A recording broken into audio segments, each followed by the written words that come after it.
네, 반갑습니다 여러분. 조코프TV의 조현일입니다. 저는 오늘 KBL 창원 LG와 부산 KCC의 경기를 중계하러 가는 바람에 이렇게 셔츠를 입었으니까 좀 어울리지 않더라도 양해를 해주시고, 제가 월요일에 준비한 컨텐츠는 정말 시즌 극초반입니다. 뭐 두세 경기, 서너 경기밖에 치르지 않았지만 정말 충격과 공포를 주고 있는 5명의 선수들을 제 멋대로의 기준으로 한번 꼽아봤습니다. 루키도 있고요. 그리고 전혀 그동안 빛을 보지 못했던 선수들도 있는데, 제가 지금 언급할 5명 이외에 또 더 많은 선수들이 있겠습니다만, 제 개인적으로 제가 주관적으로 봤을 때 야, 이 친구가 이렇게 잘한다고 라고 생각한 5명의 선수들이 있거든요. 한번 만나보겠습니다. 자, 첫 번째 선수는 오클라호마 시티 선더의 전승을 이끌고 있는 AJ 미첼입니다. 이 AJ 미첼 같은 경우에는 지난 시즌에도 좋은 활약을 펼쳤다고 보긴 그렇지만 괜찮은 그런 쏠쏠한 롤플레이어 활약을 하다가 다치고 나서는 무언가를 보여주지 못했습니다. 그런데 플레이오프에서도 잠깐 기용됐을 때 약간 민폐성 플레이들이 많았거든요. 자, 하지만 이번 시즌에 완전히 다른 선수가 돼서 나타났습니다.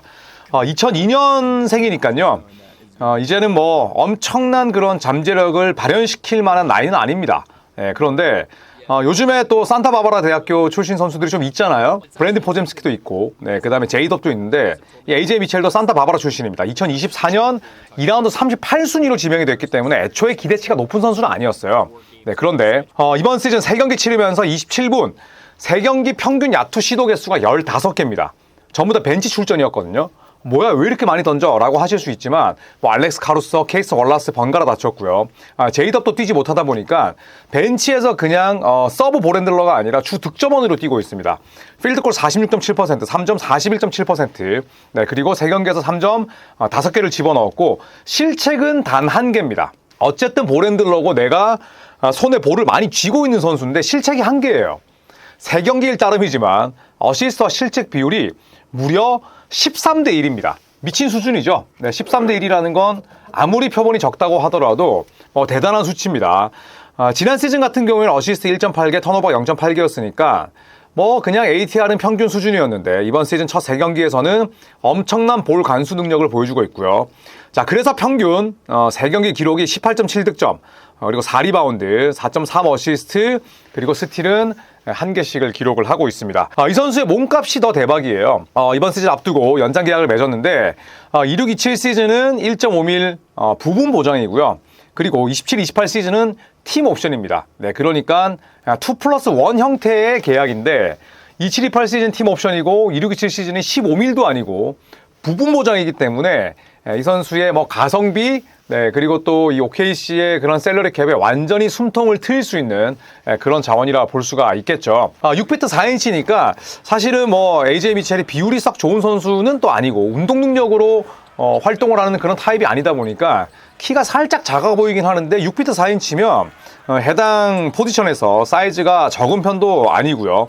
그리고 지난 시즌보다 훨씬 더 공격적으로 림을 공략하고 있고, 허슬이 좋습니다. 공격 리바운드가 총 리바운드 4개 중에 무려 1.3개입니다. 그 정도로 굉장히 많은 그런 허슬을 보여주고 있는 AJ 미첼이야말로 이번 시즌 전혀 예상치 못했던 그런 갑자기 툭 튀어나온 선수가 아닐까 생각을 해봅니다. 자, 두 번째 선수는 하이메 하케즈 주니어입니다. 이 선수는 AJ 미첼만큼 무명은 아니죠.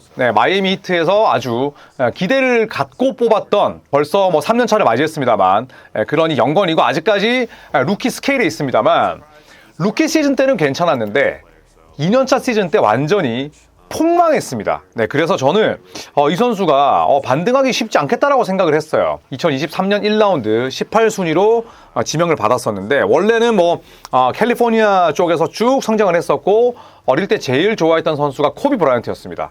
그런데 이 하케즈 주니어가 지금 이 NBA에서 왔을 때 가장 큰 문제는 3점이 들어가지 않는 것이었어요. 3점이 루키 때 32.2%였는데 지난 시즌 때 31.1%, 완전히 롱샷을 잘 던지지 못하는 선수가 돼버렸습니다. 그래서 이번 시즌에 이 하이메 하케즈 주니어가 바꾼 것이 3점을 극도로 적게 던지고 있어요.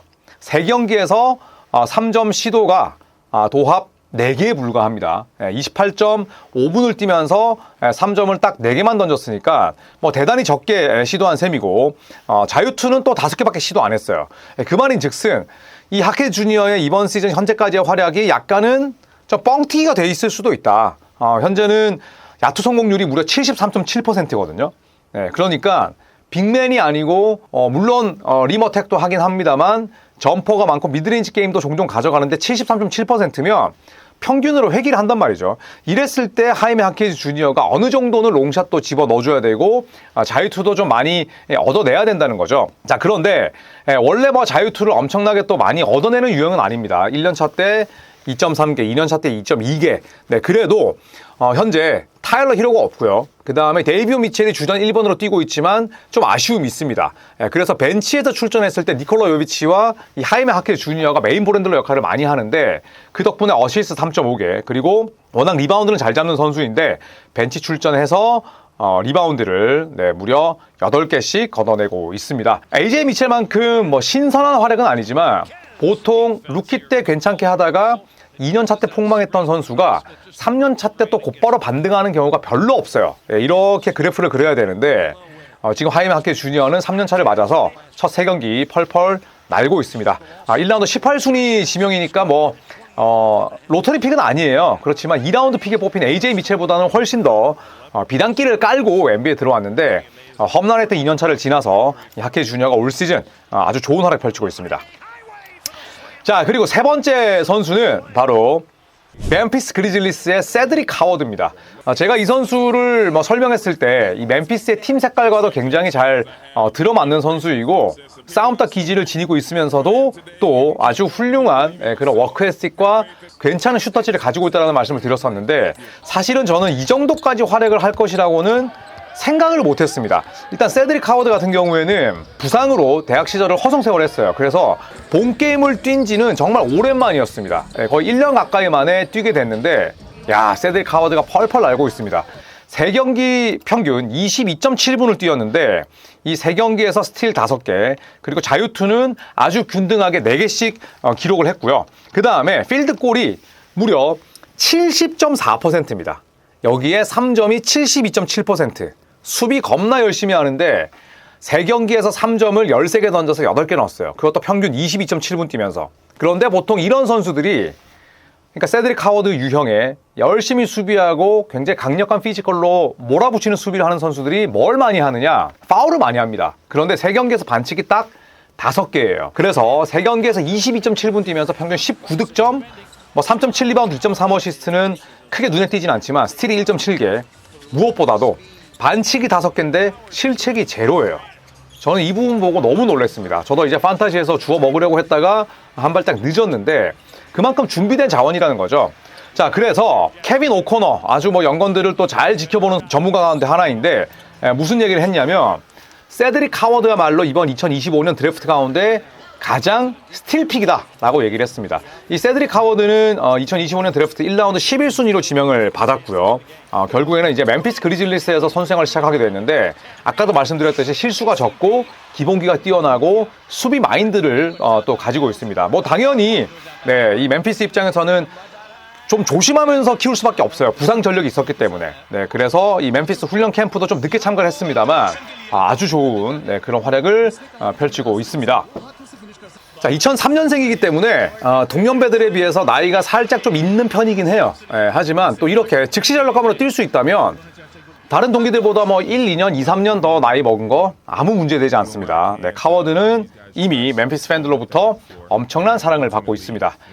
자, 이 세드릭 하워드만큼이나 또 해당 지역 팬들에게 어마어마한 애정을 듬뿍 받고 있는 선수가 있죠. 바로 필라델피아의 VJ 에지컴입니다.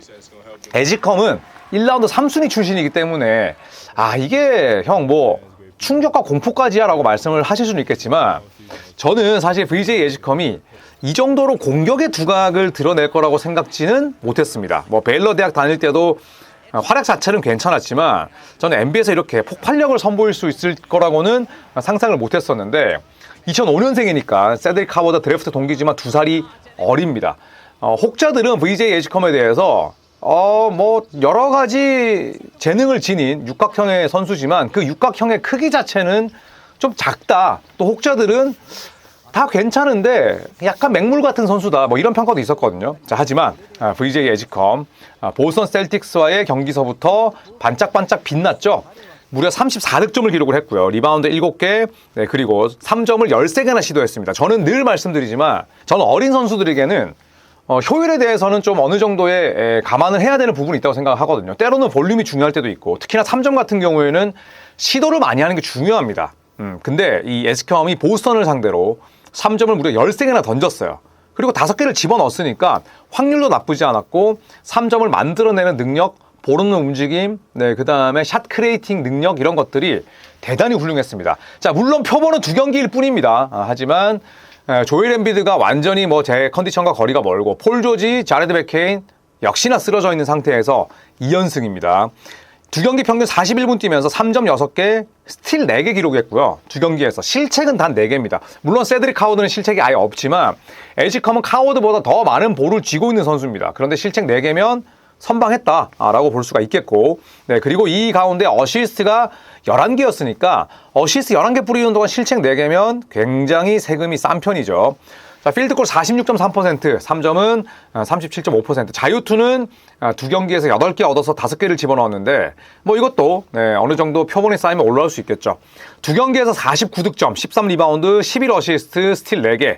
자, 그래서 2경기일 따름이지만 굉장히 훌륭한 스탯 라인을 뽑아내고 있습니다. VJ 에지컴이 필라델피아의 복덩이가 됐죠. 네, 그리고 퀸틴 그라임스도 벤치에서 맹활약하고 있고, 조엘 엠비드는 계속 관리를 받을 수밖에 없는 입장인데, 어떻게 본다면 필라델피아는 백코트 과미라가 약간은 뒤따르긴 하거든요. 폴 조지가 물론 4번으로 뛸 수 있지만 또 본인도 볼을 좀 만져야 되는 유형이고, 자레드 맥케인까지 돌아온다면 에지컴의 비중이나 역할이 살짝은 감소할 수 있지만 이 정도 활약을 펼친다면 저는 충분히 이 VJ 에지컴이 신인왕에도 도전할 수 있다라고 생각을 합니다. 저는 개인적으로 이 에지컴을 조금 과소평가했던 그런 입장이었기 때문에 에지컴이 1라운드 3순위 출신의 슈퍼 엘리트 루키였다고 하더라도 저는 이 목록에 넣을 수밖에 없었습니다. 자, 마지막 5번째 선수는 샘 메릴입니다. 네, 샘 메릴도 뭐 저희 같은 NBA를 정말 좋아하고 NBA에 미쳐있는 사람들은 잘 알지만 대부분의 대중들은 샘 메릴이 누군지 모를 겁니다.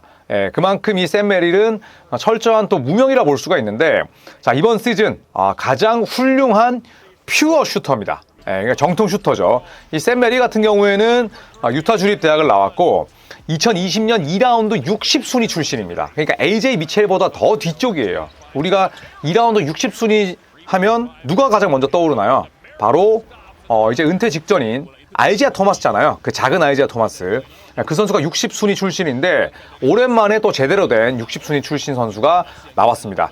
1996년생이니까 이제는 뭐 더 성장할 것이 없다고도 볼 수가 있었는데, 샘 메릴 3경기 27.5분 뛰면서 3경기 연속 딱 야투 11개씩 시도를 했고요. 그리고 샘 메릴은 뭐 드리블 드라이버라든지 혹은 뭐 돌파, 덩크, 뭐 페인트존 내에서의 그런 솜씨는 전혀 뛰어나지 않습니다. 그냥 외곽 슈터예요. 그런데 이 선수가 필드골이 54.5%, 3점 55%, 그리고 3경기에서 3점이 무려 15개나 꽂았습니다. 지금 맥스 스트러스 빠져 있고요. 데리어스 갈랜드도 없어요. 그리고 디안드레 헌터가 오늘 돌아왔지만 어떻게 본다면 클리블랜드의 백코트에서 굉장히 좋은 역할을 하는 동시에 도노반 미첼의 부담을 덜 수 있는 선수인데 그 역할을 100% 해냈습니다. 20.5득점, 리바운드 2개, 어시스트 3개. 다만 샘 메릴에게 조금 걱정되는 건 이 선수가 2라운드 60순위 출신이고 또 유타 주립대학이 뭐 엄청난 뭐 엘리트 대학은 아닙니다. 네, 그러다 보니까 모든 플레이 하나하나에 간절함이 있어요. 그러다 보니까 반칙은 좀 많습니다. 네, 3경기에서 3점 15개 꽂는 동안 파울도 15개예요. 샘 메릴이 조금 더 주가를 높이고 지금의 상승세를 더 기분 좋게 이어나가기 위해서는 3점 개수 늘리고 파울 개수 줄여야겠죠. 네, 지금은 1대1인데 이 비율을 다른 선수들은 어시스트와 실책 비율로 많이 따지잖아요. 샘 메릴은 3점과 파울 개수로 비중을 좀 잘 가져가야겠습니다. 보통 제가 뭐 이 샘 메릴 같은 선수들을 평할 때 항상 이런 선수들, 뭐 예전에 카일 코버가 있었고 또 가깝게는 JJ 레디, 그리고 지금은 뭐 샘 하우저, 네, AJ 그린 이런 선수들이 있는데 저는 보통 이런 선수들은 먹튀가 안 된다고 생각을 해요. 샘 메릴은 이번 시즌 클리블랜드로부터 4년 38밀짜리 연장 계약을 받았습니다. 4년 38밀이면 연평균 10밀이 안 되죠. 요즘처럼 몸값이 폭등하는 시대에 살짝은 뭐 초라하게 느껴질 수도 있습니다. 하지만 저는 클리블랜드가 샘 메릴에게 준 4년 38밀은 다른 선수들에게 줬던 똑같은 금액과는 완전 다르다고 생각을 해요. 왜냐? 클리블랜드가 샘 메릴에게 이 돈을 주면서 클리블랜드는 세컨 에이프런을 무려 17.5mm나 초과하게 됐습니다. 7.5mm 아니라 17.5mm면 세컨 에이프런을 어마어마하게 초과했고 사치세 무지막지하게 내야 됩니다. 세컨 에이프런 아래쪽으로 내려오는 것도 굉장히 어려워진 일이죠. 총 연봉 금액이 220mm를 넘었으니까 지난 시즌의 보수성 같은 거죠. 그렇기 때문에 클리블랜드가 완전히 지금 캡 룸이 없고 도리어 꽉 찬 상태에서 메릴에게 이 정도 금액을 줬다는 건 그만큼 샘 메릴에 대한 기대가 컸다는 거고, 샘 메릴이 지금 3경기일 따름이지만 이 정도 활약을 펼쳤다는 건 클리블랜드가 이래서 이만한 돈을 줄만 했구나, 이런 생각이 들게끔 합니다. 자, 제가 분명히 놓치고 있는 깜짝 놀란 선수들도 있을 거예요.